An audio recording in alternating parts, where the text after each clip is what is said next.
Hi friends, இன்றைக்கி நம்ம தீபாவளி ஸ்பெஷலில் ரொம்பவே சட்டுன்னு குயிக்காக 10 நிமிஷத்தில் செய்யக்கூடிய மில்க் பவுடர் பர்ஃபி ரெசிபி தான் பார்க்க போகிறோம். இது ரொம்பவே டேஸ்ட்டாக இருக்கும். மேலே சாக்லேட் ஃப்ளேவரோட ரொம்ப அட்டகாசமாக இருக்கும். சரி வாங்க இப்போ வீடியோக்குள்ளே போகலாம். வரைக்கும் சேனலை சப்ஸ்கிரைப் பண்ணாதவங்க இந்த ரெட் கலர் சப்ஸ்கிரைப் பட்டனை ப்ரெஸ் பண்ணிவிட்டு பக்கத்தில் இருக்க பெல் ஐக்கானையும் கிளிக் பண்ணிடுங்க. அப்போதான் நான் போடுற வீடியோஸ் உங்களை தவறாமல் வந்து சேரும். பேனில் 1/4 கப் அளவுக்கு நெய் சேர்த்துக்கோங்க. நெய் நல்லா உருகுனதும் இது கூட 1/2 கப் அளவுக்கு பால் சேர்த்துக்கோங்க. இது ஏற்கனவே காய்ச்சி ஆற வச்ச பால். பால் சூடேறினதும் இது கூட கொஞ்சம் கொஞ்சமாக நம்ம இப்போ பால் பவுடர் சேர்த்து கலக்கணும். மொத்தமாக 2 கப் பால் பவுடர் சேர்த்துருக்கேன். அதை கொஞ்சம் கொஞ்சமாக 3லேருந்து 4 தடவையாக பிரித்து கலந்துக்கோங்க. இப்போ 1 கப் சேர்த்துட்டேன். நான் 4 முறையாக சேர்த்தேன். அப்போ தான் நமக்கு கட்டி இல்லாமல் நமக்கு ஸ்மூத்தாக கிடைக்கும். இப்போ இன்னொரு கப் பால் பொடியும் சேர்த்துக்கலாம். ஒரே சமயத்தில் மொத்த பால் பொடியும் சேர்த்திங்கன்னா உங்களுக்கு நிறைய கட்டி பட்டுரும். அதனால் கொஞ்சம் கொஞ்சமாக இந்த மாதிரி சேர்த்துட்டு கலந்திங்கன்னா உங்களுக்கு கட்டி இல்லாமல் ஸ்மூத்தாக உங்களுக்கு கிடைக்கும். இந்த ஸ்வீட்டை முதல்ல இருந்து கடைசி வரைக்கும் லோ ஃப்ளேமில் வச்சு தான் கலரணும். கைவிடாமல் கலரிட்டே இருக்கணும். கொஞ்சம் தீ அதிகமாக இருந்தால் கூட இதில் பால் பொடி சேர்த்துருக்கிறதுனால சட்டுன்னு அடி பிடிச்சிரும். அதே மாதிரி கண்டினியூஸாக கைவிடாமல் கலரிட்டே இருக்கணும். இந்த மாதிரி நல்லா திக்கானதுக்கப்புறமா இது கூட 1/4 கப் அளவுக்கு பொடிச்ச சர்க்கரை சேர்த்துட்டு நல்லா கலந்து விடுங்க. பொடிச்ச சர்க்கரை சேர்த்தா தான் எல்லாமே நல்லா ஈவனாக மிக்ஸ் ஆகும்.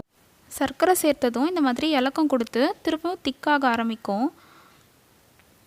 பாருங்கள், இப்போ இது சைடில் எதுவும் ஒட்டாமல் கடாயில் ஒட்டாமல் வந்ததுக்கப்புறமா இதிலேருந்து கொஞ்சமாக எடுத்து நம்ம செக் பண்ணி பார்க்கலாம் பதம் கரெக்டாக வந்திருக்கான்ட்டு.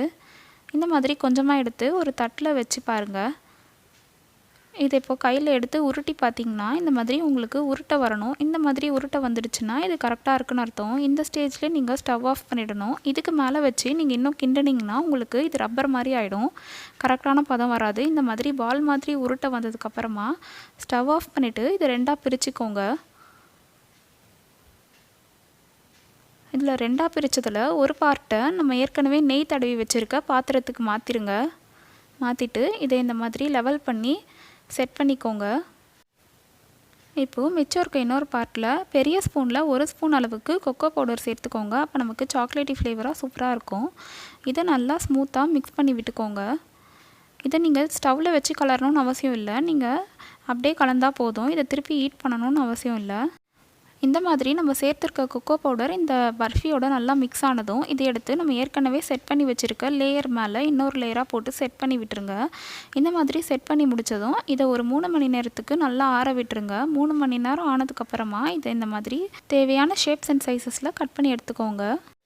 உங்களுக்கு ஏலக்காய் ஃப்ளேவர் பிடிக்கும்னா நம்ம இந்த ஸ்வீட் செய்யும் போதே சர்க்கரை சேர்க்கும் போது கூடவே ஏலக்காய் பொடி 1/4 ஸ்பூன் சேர்த்துட்டு கலந்து விட்டு அதுக்கப்புறமா இந்த மாதிரி செஞ்சுக்கோங்க. உங்களோட விருப்பம் தான் ஏலக்காய் பொடி சேர்க்கிறதும் சேர்க்காததும். இந்த ஸ்வீட் பார்க்குறதுக்கும் சரி சாப்பிட்றதுக்கும் சரி ரொம்பவே அட்டகாசமாக சூப்பராக இருக்கும். இந்த ரெசிபியை நீங்களும் உங்கள் வீட்டில் செஞ்சு பார்த்து உங்கள் ஃபீட்பேக்ஸை கமெண்ட் செக்ஷனில் போடுங்க. இது வரைக்கும் சேனலை சப்ஸ்கிரைப் பண்ணாதவங்க இப்போ சப்ஸ்கிரைப் பண்ணிவிட்டு மறக்காமல் பெல் பட்டனையும் கிளிக் பண்ணிவிடுங்க. வீடியோ பிடிச்சிருந்தா லைக் பண்ணுங்கள், ஷேர் பண்ணுங்கள். தேங்க்ஸ் ஃபார் வாட்சிங். பாய்.